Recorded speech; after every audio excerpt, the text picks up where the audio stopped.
where to begin when trying to describe Gerry, a special person we all knew, loved and remember in our own way, whether it be as Gerry or Geraldine. Gerry was the second of 5 children, 3 girls and 2 boys, born into an English Yorkshire farming family. The Holman siblings were always close, even when living continents apart. She was one of my big sisters, who was there for me from the very beginning. My first memory of her is sharing a bed and Gerry settling me to sleep. "Let's have a competition to see who can keep their eyes closed the longest," she would say. As an asthmatic, I would wake struggling to breathe, and it was Gerry who would sit up with me, rubbing my back or helping me in whatever way she knew how. This kindness and thought for others remained one of those characteristics which stayed with her throughout her life. Gerry was funny, easy to tease and ready to laugh almost to the end. We spoke of our childhood often and the things we used to get up to. As you all know, Gerry was gifted with her hands. She could paint, turn her hand to many crafts. What seemed more natural than that she would become a hairdresser and manicurist, eventually setting up her own successful business. Here she could combine her natural artistic flair with making others look good and feel better about themselves. But her first steps didn't start out too well. I would be no more than 9, a time just before Gerry had left school to begin her apprenticeship, when she would use me as her first trial at giving a perm. Just as she had put the perming mixture on my hair, there was a deep rumbling in the old farmhouse. Water rushed down the staircase, a few mice were flushed out in the process, and pandemonium ensued. It was much, much later when my hair was again thought of, and then there was yet more panic. Would my hair be burnt? Would I have any hair left? All was well in the end, but this was Gerry's baptism into the world of hairdressing.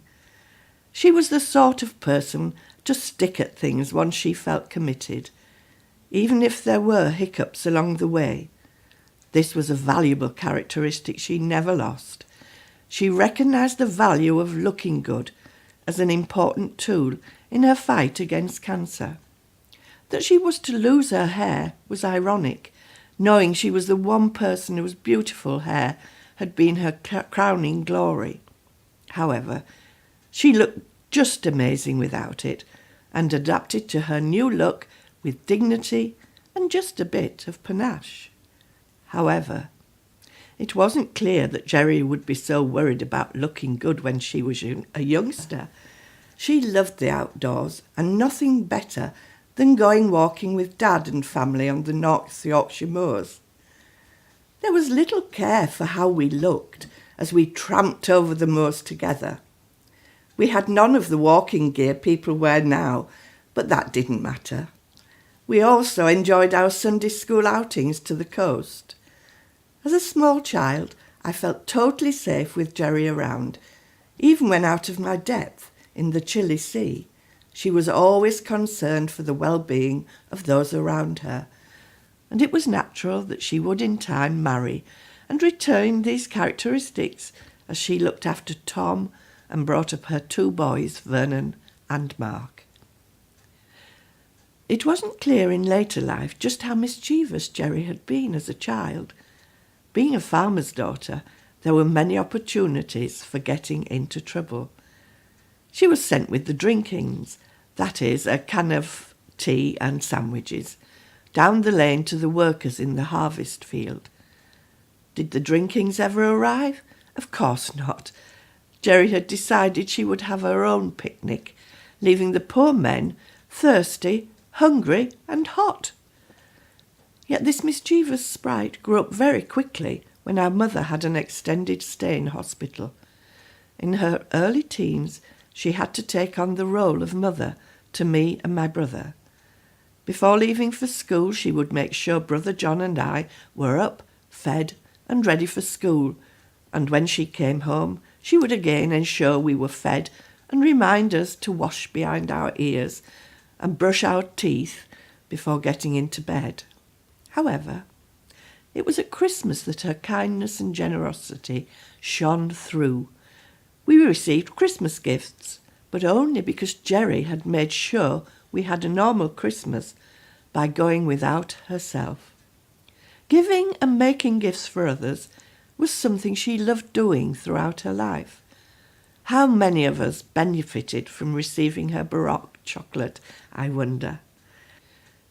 It was clear from the beginning that Tom and Gerry were made for each other.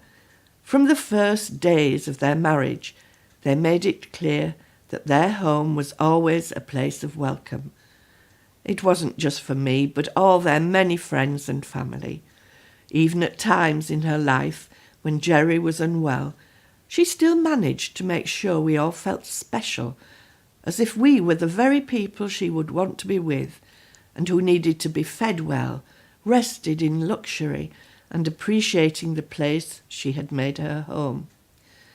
She was happy to be English and Canadian, happy in her many friendships, and happy in her home, all of which she wanted us to know and love too, and we did. Gerry, you were a one-off, a very special sister, and for a little person, you have left a big hole in all our lives.